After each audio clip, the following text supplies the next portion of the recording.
दुनिया में ऐसे देश जिनके पास बहुत ज़्यादा पैसा है, जो डेवलप्ड हो चुके हैं, उनके पास पैसे की कोई कमी नहीं है, वो तो अपने जो भी उनका पिछड़ा हुआ क्षेत्र है उसका तो डेवलपमेंट वो कर लेंगे।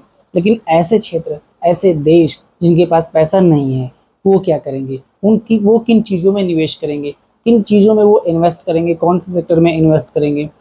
तो इस बात को, इस प्रॉब्लम को सॉल्व किया अल्फ्रेड हर्शमैन ने। ठीक है, हर्शमैन ने। ठीक, ए हर्शमैन भी कहा जाता है या ए ओ हर्शमैन भी इनको कहते हैं। हर्शमैन ने असंतुलित विकास सिद्धांत को समझाया है। सबसे पहले बात समझ लेते हैं कि अनबैलेंस्ड ग्रोथ क्या होता है। देखिए, कोई एक ऐसा क्षेत्र, ठीक है, कोई एक ऐसा क्षेत्र जहाँ पर अगर ये 4 सेक्टर हैं इसके, तो इन चारों सेक्टर का जो डेवलपमेंट है वो एक साथ नहीं हो रहा है। ठीक है, तो इसको बोलते हैं अनबैलेंस्ड ग्रोथ, यानी कि सबका विकास हम एक साथ नहीं कर सकते। तो मेनली अपने टॉपिक पे फोकस करेंगे कि ये जो थ्योरी है ये अविकसित या अल्प विकसित देशों के लिए है। अल्प विकसित देशों के लिए यानी कि अंडर डेवलप्ड कंट्रीज के लिए है। कि सिद्धांत में दो बातें कही गई हैं, ठीक है, उन दोनों चीजों को समझ लें। सबसे पहले हम समझेंगे एसओसी को और उसके बाद समझेंगे बीपीए को। ठीक है, तो एसओसी में क्या है कि आधारभूत चीजें हैं, आधारभूत संरचना। आप इसको नोट कर लीजिएगा, आधारभूत संरचना यानी कि आधारभूत का मतलब क्या होगा भाई? रोड्स आएंगे, ट्रांसपोर्ट आएगा, पावर,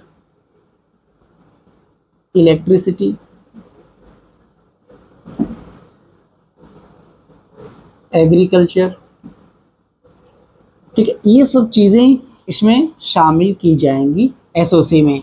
एसओसी क्या होता है? तो एसओसी को आप नोट कर लीजिए, social overhead,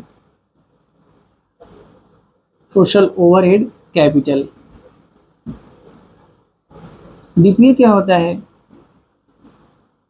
direct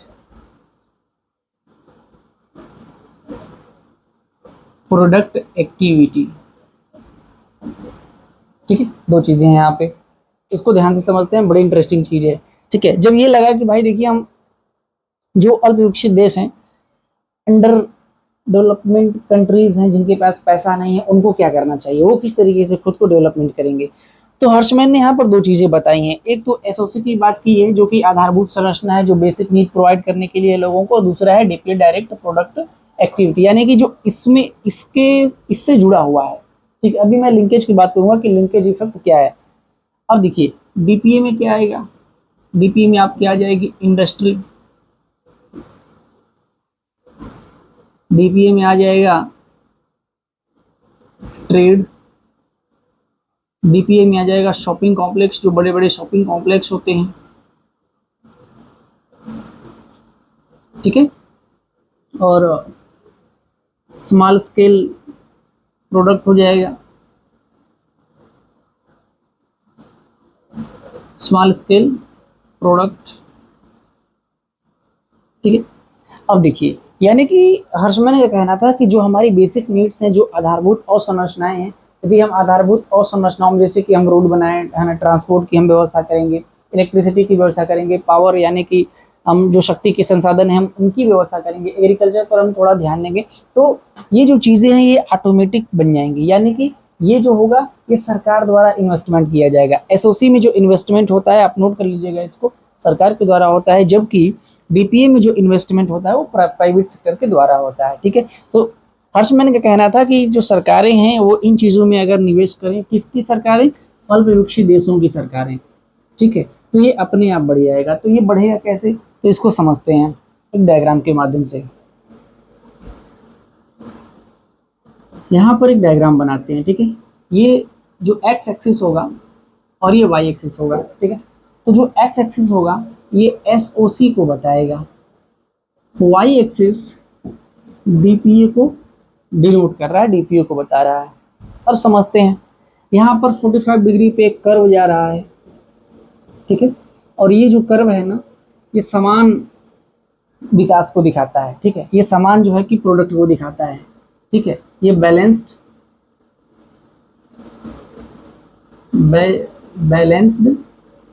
product line है, ठीक है। तो अब यहां से बात करते हैं हम तीन ऐसी समान लागत रेखाओं की, जैसे ये रेखा हो गई IP1, ये हो गया IP2 और ये हो गया IP3। अब यहां से समझने का प्रयास करते हैं। हम यहाँ पर एक पॉइंट लेते हैं जिसका नाम होगा R। मान लीजिए हमने ये पॉइंट ले लिया, ठीक है। तो SOC हम इधर अगर चलेंगे SOC पे, तो R से लेकर के M तक में गवर्नमेंट ने क्या किया, इन्वेस्ट किया है। यानी कि मान लीजिए कि R से लेके M तक गवर्नमेंट ने क्या किया, इन्वेस्ट किया। तो SOC में इन्वेस्ट हो रहा है, ठीक है। सोशल ओवरहेड कैपिटल में इन्वेस्ट हो रहा है, सरकार आधारभूत अवसंरचनाओं में अपना पैसा लगा रही है। तो जब हम SOC में इन्वेस्ट करते हैं तो SOC में जो इन्वेस्ट होता है ना, ये डायरेक्ट बढ़ा देता है किसको, ये इन्वेस्ट बढ़ा देता है इसमें। मान लीजिए यहाँ पर के है RK में, तो DPA में इन्वेस्टमेंट बढ़ जाती है, यानी कि DPA भी प्रॉफिट में चला जाता है। यानी कि हम इसका डेवलपमेंट कर रहे हैं, SOC का डेवलपमेंट कर रहे हैं, तो DPA भी बढ़ रहा है।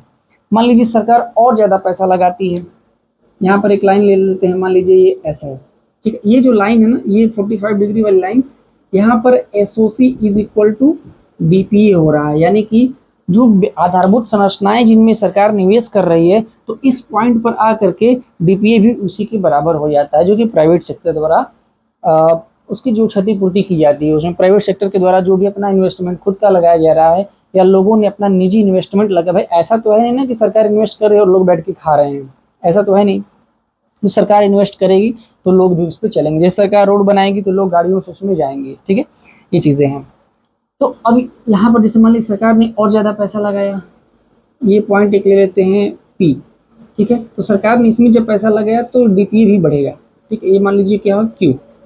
तो सरकार जैसे जैसे ज़्यादा पैसा लगाती चली जा रही है, तो SOC में लग रहा है पैसा, लेकिन DPA बढ़ रहा है, ठीक है। अब ये हो कैसे रहा है, अब बात समझिए कि हर्षमैन का कहना था कि किसी भी अंडर डेवलप्ड कंट्री में, यानी कि अल्प विकसित देश में, सरकार को क्या करना चाहिए, आधारभूत चीज़ों में अपना पैसा लगाना चाहिए, आधारभूत चीज़ों को, यानी कि एक क्षेत्र को डेवलप करना चाहिए। अच्छा, ये बड़ा थोड़ा सा इंटरेस्टिंग भी आप समझिए कि ये थ्योरी ये बताए, आप सोचते हैं कि सभी क्षेत्रों का संतुलित विकास हो, लेकिन ऐसा संभव नहीं होता है। तो हर्षमैन कहते हैं कि देखिए, कोई एक ऐसा सेक्टर होना चाहिए, ये दो सेक्टर अगर हम मान लें इस चीज़ को, दो सेक्टर मान लें किसी भी अल्प विकसित देश में, एक SOC में आने वाले सेक्टर और एक DPA में आने वाले सेक्टर।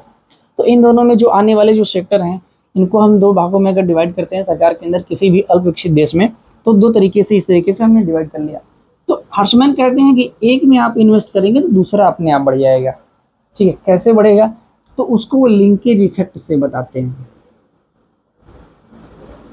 ये बढ़ता कैसे है, लिंकेज इफेक्ट से बढ़ता है, ठीक है। अब लिंकेज इफेक्ट क्या है भाई, देखिए लिंकेज इफेक्ट में दो प्रकार के इफेक्ट काम करते हैं, एक बैकवर्ड और दूसरा फॉरवर्ड, ठीक है। अब बैकवर्ड और फॉरवर्ड क्या होता है, तो एक मैं एग्जांपल के माध्यम से आपको समझाऊंगा कि बैकवर्ड और फॉरवर्ड आखिर होता क्या है। देखिए, हम यहाँ पर एक प्रोडक्ट की बात करते हैं, जैसे मान लीजिए कोकोमास की बात करते हैं। कोकोमास की हमने बात की। एक दूसरा प्रोडक्ट यहाँ पर हम लेते हैं चॉकलेट। एक तीसरा प्रोडक्ट हम यहाँ पर ले लेते हैं